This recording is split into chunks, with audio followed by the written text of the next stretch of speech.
Meta Smart Glasses app not opening or crashing. If the MetaView app won't open or keeps crashing, start with a simple fix. Restart both your phone and your smart glasses. Turn your phone completely off, wait a few seconds, and power it back on. Then restart your Meta Smart Glasses by holding the power button until they turn off and press it again to power back on. Next, make sure both your MetaView app and smart glasses software are up to date. Outdated versions can cause crashes or connection issues. Keep your glasses charged and connected to Wi-Fi during updates. If you're using Android phone, clearing the app cache and data can help remove corrupted files.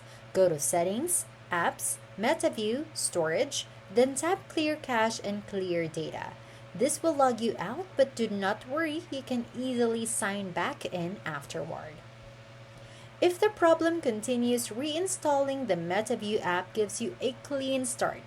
Uninstall it from your phone, press and hold the icon and select Uninstall on Android or Remove App on iOS.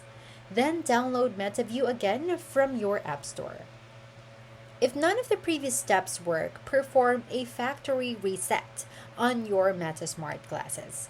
This should only be done as a last resort since it erases all saved data, including photos and videos not yet backed up. In the MetaView app, go to Settings, Factory Reset, and follow the prompts. Once complete, pair your glasses again as if they were new. Your glasses should now run smoothly without app crashes.